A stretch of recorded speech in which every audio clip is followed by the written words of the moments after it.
볼까요? 네. 2부 바로 들어갑니다. 이제. 네. 원래 명승호 박사님은 저기 비타민제를 네. 먹지 마라 그래가지고 이제 적들이 많은 그렇죠. 중인데 적들이 많습니까?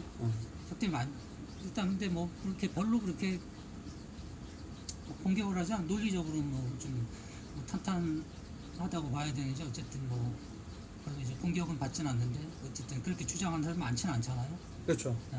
저같이 또 적극적으로 주장하는 사람이 그렇게 많지는 않습니다.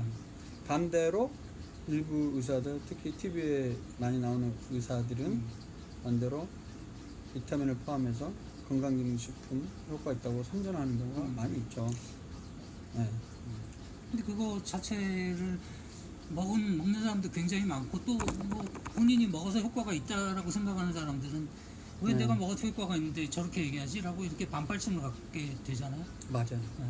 그 심지어 며칠 전에 가정의학회 추계 학술대회 할 때도 건강기능식품의 심혈관 질환 예방에 대한 효과에 대해서 제가 또 특강 비슷하게 발표를 한 30분 했었는데 같은 동료 다른 가정의학과 교수도 질문을 하면서 그 중에 하나가 너무 조금 세게 얘기하는 거 아니냐, 극단적으로. 어떤 사람에게는 그 효과 있을 가능성도 자기가 먹고 아직 기분 좋으면 되는 모르는데. 거 아니냐 뭐 이렇게 또 얘기하기도 하고. 그런 부분도 있지만 이제 의사들은 그런 표현보다는 이런 거야. 아직까지 그 효능이 그렇죠. 밝혀지지 않았다. 있는지 없는지 밝혀지지 않은 상황인데 왜 자꾸 부정적으로만 얘기하냐 이렇게 얘기를 하더라고요. 그래서 그 교수님이랑 저보다 연배가 한 10년 연배인 다른 의대 가정의학과 교수신데 와 그분이랑 한 30분 동안 설전을 했었죠.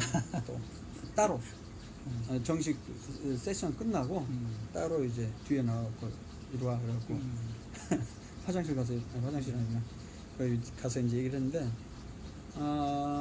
그러니까 왜 명승거는 다른 사람도 달리 이렇게 약간 좀 어떻게 보면 극단적으로 강하게 먹지 말라고 얘기를 할까? 거기에는 가장 기본적인 거에는 첫 번째, 일단 상당히 많은 사람들이 근거가 확립이 제가 봤을 때는 과학적 의학적 근거가 없는데도 거기에 돈을 많이 쓰고요.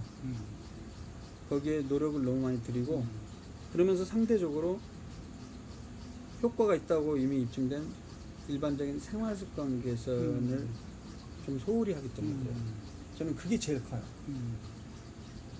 약을 믿고 생활습관 소홀히 할 수 있다. 근데 또 명박이 주장하는 것도 그렇고 많은 의사들이 사실은 제일 중요한 거는 생활습관을 개선하고 운동하고 또 뭐 이렇게 음식을 골고루 먹고 네. 이러면 된다라고 하는데 이제 또 여수도 박사님 이런 분들은 그분 건강한 사람들 그렇게 해야 되지만 뭐 영양이 불균형이 있다든가 아픈 사람은 그 영양제를 통해서라도 어떤 좀 그걸 극복할 필요가 있다 뭐 이렇게 얘기하잖아요. 네. 그런 논리가 하나 있고 두 번째는 어차피 생활습관 개선을 하기가 힘든 사람들이 많으니까 건강기능식품이나 비타민을 통해서 좀 유지하면 좋지 않느냐 이렇게 주장을 하거든요. 그럼 저는 거기에 대해서 어떻게 하냐면 첫 번째, 다른 질병 있는 사람들이 이걸 먹고 좋아지느냐에 대한 근거가 없거든요.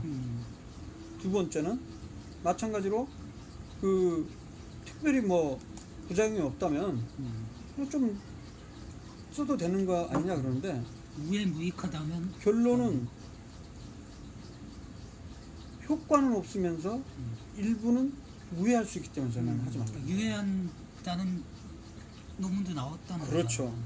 실제로 2007년도에 미국 의학협회 자마에 47편의 임상시험을 종합한 메타분석 결과가 발표됐는데 그 결과 비타민 C, 비타민 E, 베타카로틴, 셀레늄 같은 우리가 잘 흔히 들으는 잘 알려져 있는 항산화제거든요. 이게 이 항산화제를 먹은 그룹이 가짜약이나 먹지 않는 그룹에 비해서 오히려 사망률이 5% 높은 걸로 나왔거든요. 보통 좀 작은 게 아니라. 오히려 원래 가설은 개인 임상시험 가설이 이거 먹으면 항산화 작용으로 해서 더 건강해지고 그룹 가설을 내세웠는데 결과는 그 반대로 나왔다는 거예요. 그게 있어요. 이 내용을 접한 의사 입장에서는 저는 책임감이 드는 거예요. 오히려 해로울 수가 있다는 거죠. 그러면 그래도 이거 먹고 좋아진 사람이 있지 않냐. 근데 그 부분은 과학적으로 접근해 보면 그게 좋아진 게 과연 그걸 먹어서 좋아진 거라는 거죠. 다른 생활 습관을 열심히 좋은 생활 습관을 하거나 혹은 시간이 지나면서 우연히 좋아지거나 플라시보 효과일 수가 있거든요. 자, 이 부분이 굉장히 중요한데 제가 쑥 지나갔지만 어떤 약물이든지 어떤 치료법이 효과 있다라고 의학적으로 규명하기 위해서는 어떤 방법이 필요하냐. 일단 전제가 있어요. 기본적인 조건이 질병의 특성이 세 가지 룰을 알아야 돼요. 첫 번째, 시간이 지나면 저절로 좋아지는 경우가 극히 불치병 빼고는 대부분 시간이 지나면 좋아져요. 우리 감기도 그냥 뭐 병원 가면 대표적인 게 그렇죠. 병원 가면 7일, 네. 집에 있으면 일주일. 네. 그렇죠. 약 먹으면 7일, 약 안 먹으면 일주일 뭐 이런 농담이 있을 정도로. 그리고 코로나19만 하더라도 어때요? 아까 제가 얘기했지만 대부분 경증이라고 그랬잖아요. 아무 치료를 안 해도 시간 지나면서 일주일이나 10일 정도 지나면 대개는 저절로 좋아져요. 감염을 시키는 게 문제지. 그거 빼고는. 그러니까 감염이 되면 병이란 게 서서히 증상이 나타났다가 심해졌다가 좋아지는 과정을 대부분의 질병이 그 과정을 겪어요. 심지어 결핵도 그렇고 그러니까 감염성 질환뿐만이 아니고 위장장애부터 해서 대부분의 질병들은 시간 지나면서 그 시간이 며칠이 될 수도 있고 몇 주가 될 수도 있지만 대부분 좋아지거든요. 그런데 그런 특징이 있는데 그 와중에 건강기능식품, 특정 건강기능식품을 먹었어요. 좋다는 소문을 듣고. 근데 원래 좋아지는 과정에 그걸 먹어서 좋아졌거든요. 그럼 인과관계가 어떻게 되는 거야?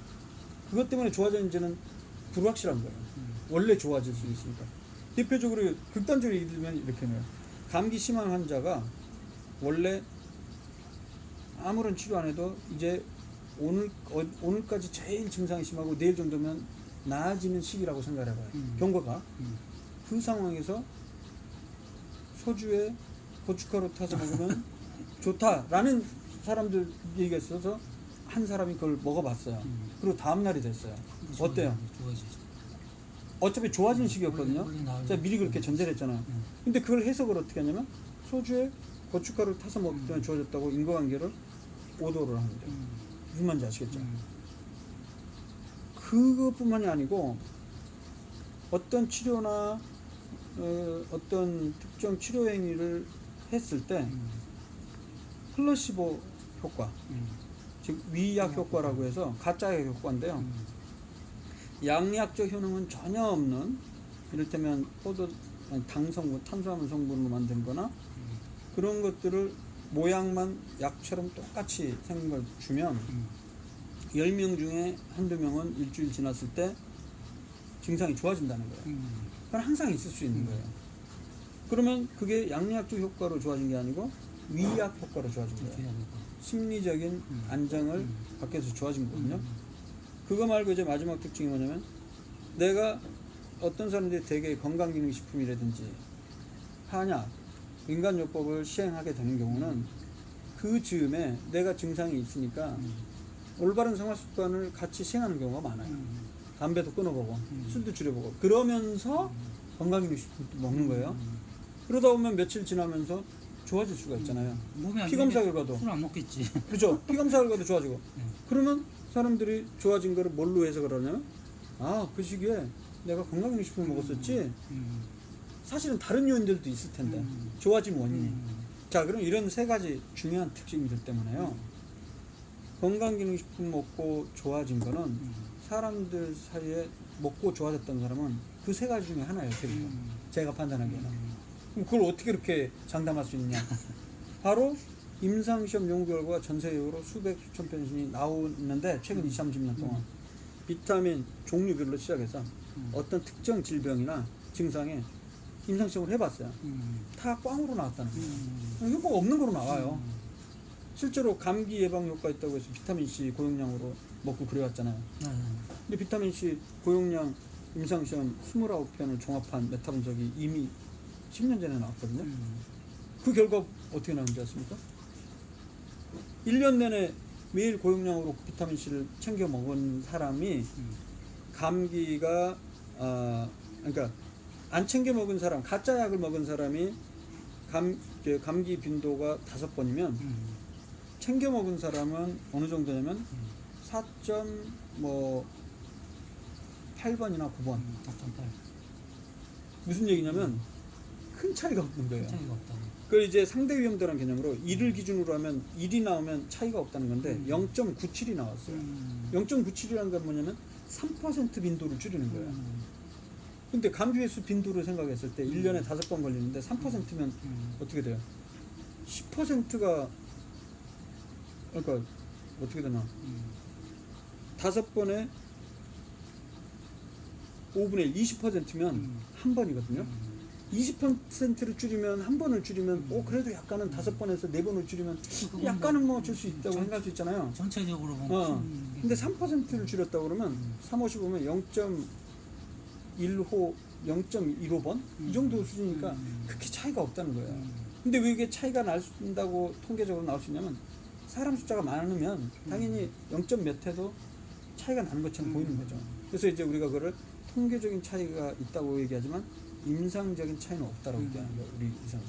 그래서 그 예뿐만이 아니고 굉장히 많은 연구들이 그렇게 나왔고 그래서 제가 10년 이상 동안 14년 동안 비타민을 포함해서 오메가3, 칼슘 이런 연구를 제가 직접 해서 논문까지 발표해봤고 결과를 보니까 효과 대부분 없는 거로 나온다. 하지만 효과는 없는데 일부는 해롭다는 근거가 나오기 시작한다. 제 연구에서도 그런 게 이미 나와 있어요. 뭐냐면 비타민이나 항산화 보충제는 오히려 방광암의 빈도를 높이는 거로 나왔거든요. 제 연구에서는. 그리고 칼슘 같은 경우 우리 골다공증 예방에 쓴다고 되어 있는데 칼슘이랑 비타민 D 같은 경우도 2017년에 4년 전에 미국 의학협회에 나온 임상시험 결과 보면요. 얼굴이 안 들어오네요. 결과 보면 골절 예방에 혹은 골다공증 예방에 근거 없는 거로 최근에 나왔어요. 그게 굉장히 쇼킹한 일이에요. 왜냐면 의사들 지금도 칼슘이랑 비타민 D를 처방을 하거든요. 왜냐면 칼슘은 먹는 걸로 좀 섭취가 어렵고 비타민 D도 햇볕을 많이 쬐야 되는데 그렇게 어렵다는 이유로 왜냐면 칼슘과 비타민과 비타민 D가 골다공증 예방에 도움이 되는 거로 이미 이전에는 알려졌거든요. 그러나 최근 나온 연구 결과를 대규모 연구 결과를 종합해 보니까 효과가 없는 걸로 나와요. 비타민 D도? 비타민 D도 칼슘도. 햇볕을 못 받으니까 그 모자라는 걸 먹어줘 비타민 D를 먹어줘야 그렇죠. 그래서 그 된다는 보충제로 했는데 효과가 없는 걸로 나오는 거예요. 근데 그 와중에 칼슘 같은 경우는 심혈관 질환의 위험성, 즉 협심증이나 심근경색 위험증이 높아진다는 높아진다.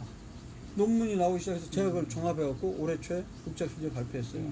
지금 여러분들 그 네이버나 이런 데 들어가서 명순건 칼슘 쳐보면 그 보도자료 다 기사화된 거 있을 겁니다. 그걸 보면 몇십 편 연구를 제가 종합해 보니까 오히려 심장병 위험성을 15% 높이는 거로 나와요. 그럼 결론은 어떻게 돼요?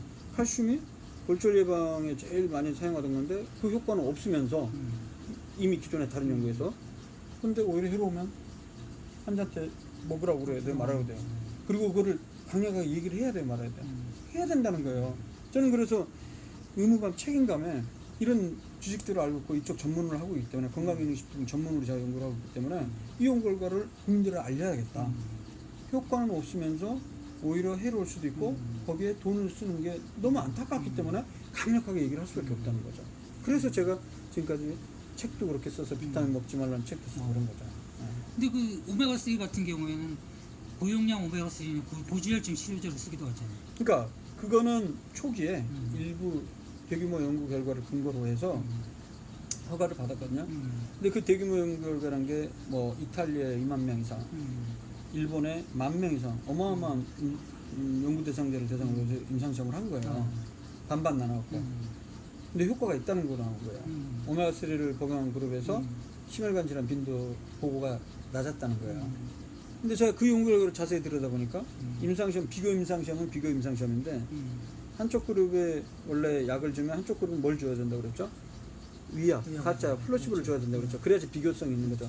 아까 제가 그 전제에 가짜약 효과, 위약 효과라든가 시간 지나면 좋아진다 그런 얘기 했잖아요. 그럴 가능성을 배제하고도 훨씬 많은 사람들이 이 해당 신약을 먹고 좋아졌다면 좋아진 걸로 보면 되잖아요. 그래서 항상 비교 임상시험이라는 거예요. 그래서 한쪽 그룹은 가짜약을 주는 거예요.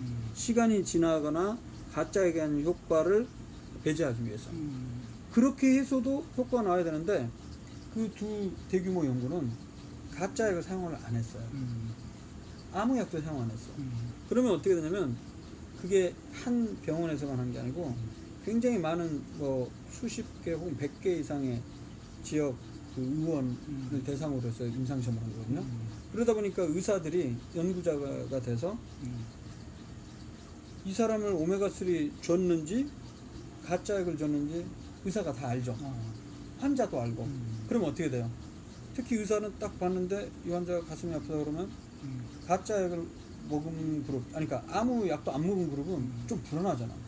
그러면 그쪽 환자는 더 열심히 검사를 하는 거예요. 심전도도 하고 그러면서 밝혀내죠 많이.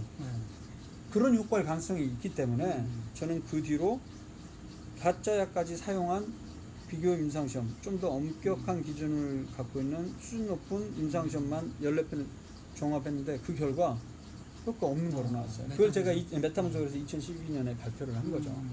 근데 제 메타분석 논문에 이어서 한 최소한 3편, 4편 이상이 10년에 걸쳐 메타분석이 제 연구 결과를 지지하는 논문이 나왔어요. 근데 가장 최근에 또 오메가3 중에 완전 고용량, 시중에서 판매되는 것보다 훨씬 고용량인 4g, 하루에 4g씩 4,000mg 먹는 그 연구에서는 일부 효과 있다는 연구가 또 있긴 있어요. 대규모 연구인데. 근데 또 반대로 효과 없다는 연구도 또 있는 상황이에요. 그래서 결론적으로 오메가3 역시 아직까지 근거가 불충분하기 때문에 저는 권장하지 않습니다. 그럼 뭐 거의 대부분의 비타민제와 건강기능식품. 건강기능식품은 네. 안 먹는 게 좋다. 그렇죠. 그러면 이제 마지막으로 남은 문제는 그거예요. 아까 얘기했듯이 일부 의사 선생님들은 그래도 영양 부족한 사람들이 있다라고 하는데, 근데 결론적으로 말씀드리면 현대인들 특히 우리나라처럼 이제 선진국에 들어섰다고 뭐 언론에서는 그러는데 영양실조 즉 영양이 부족한 그런 사람은 병이 생길 정도로 영양이 부족한 사람은 굉장히 드뭅니다. 있긴 있어도. 그렇죠. 물론 너무 진짜 좀 여러 가지 사정들 때문에 가난한 분들 중에 밥을 잘 못 먹는 사람이 있을 수 있는데 지금 우리가 얘기하는 건 그런 분들이 아니잖아요.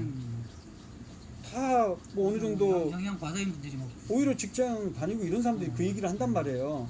나는 평소에 과일 채소 잘 안 챙겨 먹기 때문에 영양 부족한 거 아니야.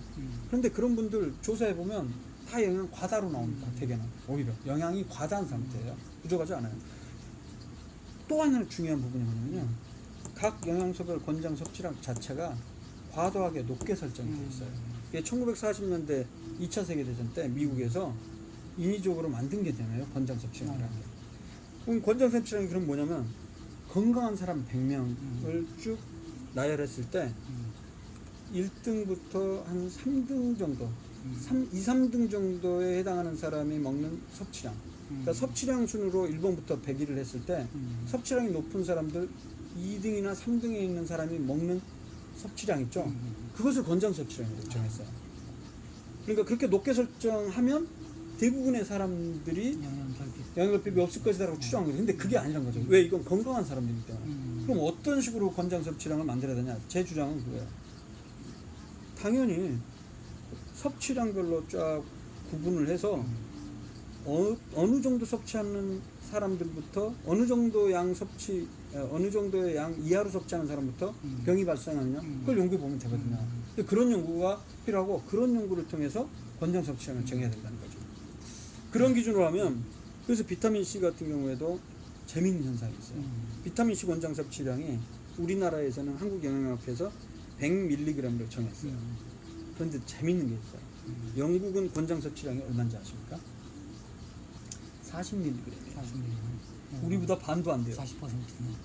그 좀 이상하잖아요. 왜 권장 섭취량이 나라마다 다를까? 영국이 가난해서 그런 거 아니야? 그게 아니에요. 방금 얘기한 대로 그 나라 사람들이 섭취하는 양을 이렇게 1등부터 꼴등까지 했을 때 2등이나 3등이 섭취하는 양을 권장 섭취량을 정해서 그래요. 그러니까 그 의미는 뭐냐면 영국이 40mg 권장 섭취량이란 말은 영국 사람들 100명 건강한 사람들을 딱 나열을 해서 제일 많이 섭취하는 사람을 이를테면 50mg나 60mg 먹어요. 2등이나 3등이 40mg 먹는다는 뜻이에요. 그리고 나머지 대부분의 사람은 그것보다 못 먹기 때문에 40mg 이상 섭취하라고 정한 거거든요. 우리나라는 그럼 어떤 논리예요? 100mg이라면 우리나라 사람들은 97% 이상이 다 100mg 먹고 있어요, 사실은. 그게 말이 안 된다는 거죠. 그래서 결론적으로 이러한 권장 섭취량이 너무 높게 설정이 된 상황이기 때문에 그 기준으로 또 본다면 사람들이 다 낮은 섭취량을 갖고 있는 상황이 되는 거니까 낮다고 얘기를 한 건데 그건 잘못된다는 거죠. 오히려 실제 질병이 어느 섭취량 이하부터 나타나는지에 대한 연구를 통해서 권장 섭취량을 따로 정해야 된다는 거죠. 네. 좋은 말씀 네. 잘 들었습니다. 네. 예, 2부를 그럼 마치고